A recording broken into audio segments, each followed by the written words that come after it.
ኢዛና የጽናትን ቤት ሰራተኛ የሆነችው ልጅ እንደሚወዳት እንደሚያፈቅራት ታውቃላችሁ። እና ያም እንግዲህ ወደ እነ ጽናት ቤት ከሄደ በኋላ ያገኛት ምኝታ ክፍል ከተማሪ ልጅ ጋር ነበርና የኢዛና ያሰበውን ነገር ለማሰብ ራሱ በጣም ከባድ ነበር።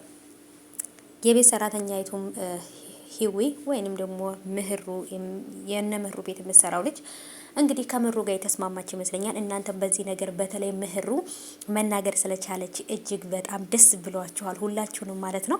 ጽናትና ኪራም ተስማሙ፣ እርስ በርስ ልትተሳሰቡ ይገባል እያላችሁ ነው። ኢዛናንም ደግሞ ልጇ አስጨንቋት ነው ልትረዳት ይገባል ምናምን በቃ ብዙ ነገሮች ኮሜንት እያስቀመጣችሁ ነው። በተለይ ግን በምህሩ በኩል በጣም ብዙዎቻችን ደስ ብሏችሁ እልልልል እያላችሁ ነበር። ምክንያቱም ምህሩ መዳን አለባት እንደዚህ ሁና መቅረት የለባትም እያላችሁ ብዙዎቻችሁ ነበራችሁ እንትን እያላችሁ የነበረው። ሰላም ውድ የተከበራችሁ የቻናሌ ተከታታዮች እንዴት ናችሁ? ሊንክ ከኔ ጋር ሁሉ ሰላም ነው። ሰላማችሁ ብዝት ትርፍ ይበልኝ ባላችሁበት ውድ ቤተሰቦች። ለዚህ ቻናል አዲስ ከሆናችሁ ሰብስክራይብ አድርጋችሁ ቤተሰቡ ነበሮች ዌልካም እንኳን በሰላም መጣችሁ ብያለሁ ውዶቼ። እንግዲህ እንደተለመደው ይህንን ቻናል ላይክ ቪዲዮን እያረጋችሁ አይደለም፣ ሰብስክራይብም እያረጋችሁኝ አይደለም። ስለዚህ ሰብስክራይብ አድርጉ። በቀጣይ ቶሎ ወደ 18000 እንግባ። 18000 ሰብስክራይብ ከገባን ወደ 20000 ደግሞ በቀላሉ እንገባለንና ስለዚህ ሰብስክራይብ አድርጉ። እኔ ያው አድርጉ አይደላችሁም ብዙ ጊዜ እናንተ ናችሁ የምታረጉ። ሰብስክራይብ አድርጉ። አሁንም ይሄንን ቪዲዮ ካያችሁት ማንኛችሁም ይሄንን ቪዲዮ የምታዩት ላይክ አድርጉ ቪዲዮ ማለት ነው። እና የጽናት ድራማ ደስ ወደሚል ሁኔታ እየሄደ ነው። ደስ የሚል ነገር ተፈጥሯል። ትንሽ በኢዛና እንግዲህ ሰራተኛዋን ከሌላ ሰው ልጅ ጋር መኝታ ክፍል ስላገኛት በጣም ተከፍቷል። ይሄንም እንጂ ሌላ ነገር ምንም ነገር የለም። ጽናትም ሀና ወደ ስራ እንደተመለሰች አውቃለች። ኪራ ዛሬ ነግራታለሁ ነገ ነግራታለሁ እያለ ጽናት በድንገት ሄዳ ሀና ወደ ስራ እንደተመለሰች እንግዲህ አውቃለች። ግን ምንም ማለት አልቻለችም ነበር። ምክንያቱም የባሏን እንትን መጋፋት አልፈለገችም። ምክንያቱም ሌላ ሰራተኛ ማግኘት ስላልቻለ እሷን መልሷታል ማለት ነው።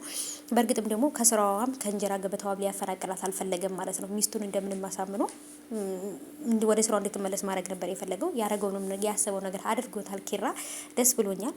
እንግዲህ የጽናት ቤት ሰራተኛ ከትምህርት ቤት ለመሄድ ስትል ጽናትን ፎቶ እያነሳች ምን እያለች በዚህ ስወጣ በዚህ ስገባ ትምህርት ረፍዶባት አልሄደችም፣ ተመልሳለች። እና በዛን አጋጣሚ እንግዲህ ተማሪ የነበረ እሷን የሚወዳት የሚያፈቅራት ልጅ አለ። ኢዛራም ያፈቅራታል።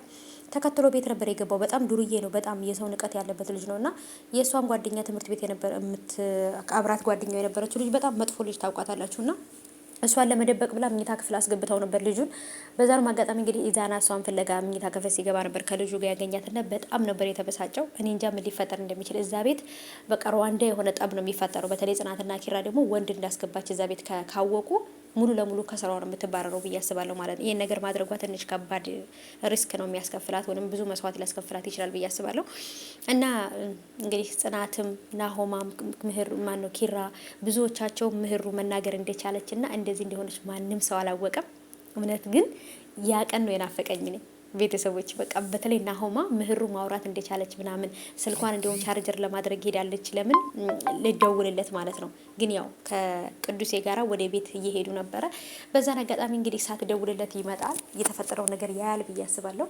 ሂዊና እሷም ደግሞ እንግዲህ በባላቸው የተፈጠረው ነገር ተፈቶ ሰላም መሆናቸውን ሲያይ አሪፍ ደስተኛ ሊሆን ይችላል ብዬ አስባለሁና አላቅም ቤተሰቦች እንግዲህ እየተፈጠረ ያለው ነገር ብቻ ግን የቤት ሰራተኛ የቶ ሂዊ ምህሩን ቀስ አድርጋ ልትበቀላት ፈልጋ ነው አሁን እንደዚህ እያለቀሰች ሙሉ ነገር የነገረቻት ወይንስ ደግሞ ለምንድን ነው?